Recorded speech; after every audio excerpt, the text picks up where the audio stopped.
तभी एक घोषणा सभी के कानों में गूंजी, और अब अपनी शक्तियों को परखने वाले अगले शख्स का नाम है ध्रुव। जैसे ही ध्रुव का नाम पुकारा गया, वो लोगों की भीड़ से निकलकर बाहर आया और अपने कदमों को धीरे धीरे भाते हुए ऊंचाई पर रखे एक बहे से पथरीले स्तंभ की ओर बहने लगा, जिसका नाम था शक्ति स्तंभ। शक्ति स्तंभ के ठीक सामने पहुंचने के बाद ध्रुव के मन में कई बातें चल रही थी। ध्रुव जब सिर्फ 4 साल का था, तब से उसने प्रैक्टिस करना शुरू कर दिया था, और 10 साल की उम्र तक तो वो 9वें सितारे तक पहुंच गया था। फिर 11 की उम्र में वो शून्य रैंक से एकलव्य रैंक पर आ गया था। शौर्य दल के 100 साल के इतिहास में यह पहली बार था जब एक 11 साल का बच्चा एकलव्य बन गया हो। लेकिन उसके बाद कुछ ऐसा हुआ कि अचानक ये एकलव्य एक बार फिर से शून्य रैंक पर आ गया।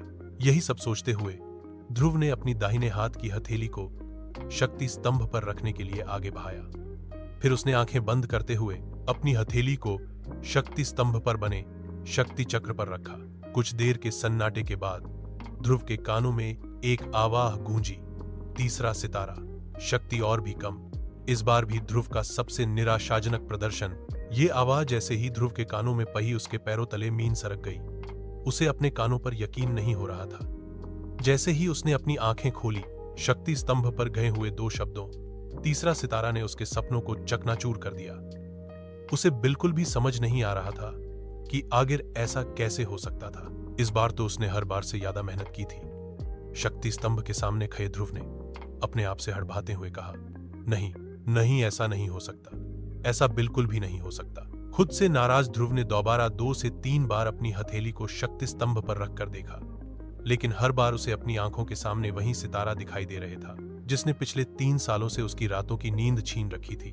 उधर मैदान में खिसखों लोगों की भीड़ में से किसी ने चिल्लाते हुए कहा, ऐ शून्य रैंक, चल अब नीचे आ जा। अगर बार बार शक्ति स्तंभ पर हाथ रखने से शक्तियों का सितारा बुलंद जाता तो तू पिछले 3 सालों से तीसरे सितारे पर नहीं होता। उसके इतना कहते ही कई लोगों ने और के ठाकों के साथ ध्रुव पर हंसना शुरू कर दिया। ये हंसी के ठाके पूरे मैदान में गूंजते हुए ध्रुव के कानों में तीर की तरह चुभ रहे थे।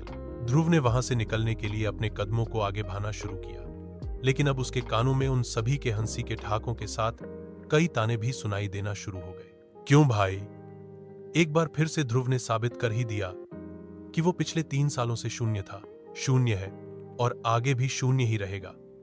गलती से ही हीरो बन गया था ये छोटी सी उम्र में। हाँ भाई, बिल्कुल सही कहा।